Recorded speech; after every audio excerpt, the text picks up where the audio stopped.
सत साहिब। सत साहिब का अर्थ होता है सच्चा मालिक, वास्तविक स्वामी, हमारा असली पिता, असली मालिक। साहब का अर्थ होता है भगवान, स्वामी, मालिक, पति, राम, अल्लाह, गॉड, कुछ भी कहो इसको। अब ये सत साहब क्यों कहा जाता है? सत साहिब, सत साहब। अब जैसे हम यहाँ काल के जाल में फंस गए और ये 21 ब्रह्मांड जेल है, जेल। ये एक प्रिजन है, कारागार है। और इस कारागार के अंदर बहुत से प्रबंधक होते हैं। जेल का सुप्रीडेंट होता है, फिर उससे ऊपर भी अधिकारी होते हैं और नीचे भी वहाँ बहुत से अलग वार्डन बनाए जाते हैं जो इंचार्ज कैदियों के होते हैं। तो हम सभी आत्माएं, सभी प्राणी, पशु पक्षी, मनुष्य, देवता जितने भी हैं, हम काल की जेल में हैं। और यहाँ के मालिक कौन है? इस जेल के प्रबंधक, यहाँ का सुप्रीडेंट समझ लो यू काल है, या यहाँ का मालिक समझ लो डीजी समझ लो। और ब्रह्मा विष्णु महेश यहाँ के प्रबंधक हैं, इस जेल में सबकी व्यवस्था रखते हैं।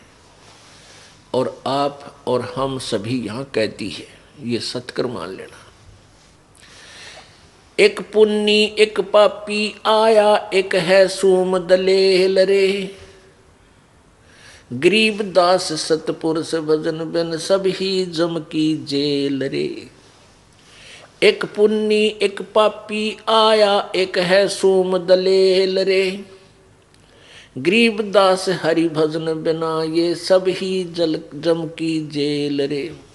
एक पुण्य करता है, पुण्य धर्मी व्यक्ति है, और एक बिल्कुल पुण्य नहीं करता, बिल्कुल कंजूस है, सूम है। अब ये पुण्य करने वाला कहाँ जाएगा? स्वर्ग जाएगा। और स्वर्ग में अपने पुण्यों को समाप्त करके कहाँ आएगा? नरक में जाएगा। क्योंकि जब तक हम कबीर परमेश्वर जी की शरण में परम संत के माध्यम से नहीं जुड़ते हैं, तब तक प्राणी को, चाहे वो किसी भी देव की भक्ति करता है, चाहे ब्रह्म साधना करता है, चाहे परब्रह्म साधना करता है, चाहे वो ब्रह्मा विष्णु महेश या अन्य देवताओं की और अन्य पूजाएं करता है, उसको वर्क डन मिलेगा। जैसा किया वैसा फल उसको भोगना होगा। पुण्यों का अलग अकाउंट होगा और पाप का अलग होगा। तो पुण्य स्वर्ग में और पाप नरक में। फिर कुछ मिले जुले ऐसे संस्कार निर्धारित किए हैं जो 84 लाख प्रकार के प्राणियों की, पशु पक्षी, जीव जंतु, जल के जंतु, इन सभी की योनियों में भी आपने भोगना पड़ेगा।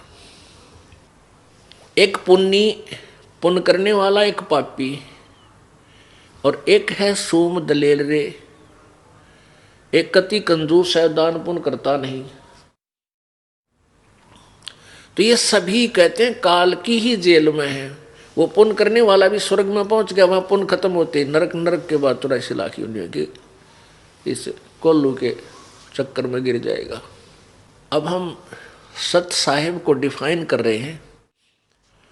सच्चे मालिक सत साहब की परिभाषा बता रहे हैं आपको। अब सत साहिब क्यों कहना पड़ा? क्योंकि सच्चा मालिक हमारा वास्तविक, जो हमारा धनी है, हमारा स्वामी है, जिसके हम बच्चे हैं, वो कबीर देव है, कबीर साहब। देव कहो, साहब कहो, राम कहो, अल्लाह कहो, गॉड कहो, ये सभी भाषा भिन्न और उपमात्मक परमात्मा के नाम हैं। अब जैसे एक तहसीलदार साहब, फिर एसडीएम साहब, फिर डिप्टी कमिश्नर साहब, मंत्री साहब एक प्रांत में, और मुख्यमंत्री साहब, फिर प्रधानमंत्री साहब और राष्ट्रपति साहब, ये सभी साहब हैं। इसी प्रकार हमने प्रभु को समझना है, प्रभु की परिभाषा समझनी है। अब एक ब्रह्मांड में केवल 3 लोक के ऊपर रजगुण ब्रह्मा जी, सतगुण विष्णु जी, तमगुण शिव जी एक एक विभागीय मंत्री हैं। एक ब्रह्मांड को समझो एक प्रांत है, और हम इसमें बंद हैं। हमारे प्रबंधक हैं ये तीनों मंत्री। ये क्यों हमें यहां रोके हुए हैं? क्योंकि हमने एक गलती की थी सतलोक में। उस गलती के कारण हम आज तक दंड भोग रहे हैं। वो दंड तो ये उसका इतना बड़ा पैमाना हो गया हमारे लिए, इतना बड़ा दंड बन गया कि 84 लाख योनियां भी उसी कारण से आज हम भोग रहे हैं। क्योंकि हम अपने पिता को भूलकर उस सच्चे मालिक को, सच्चे साहब को, सत साहब को भूल गए। इस झूठे नकली साहब के ऊपर हम आकर्षित हो गए। कौन? किसके ऊपर? इस ब्रह्म ज्योति निरंजन के ऊपर। सत सोही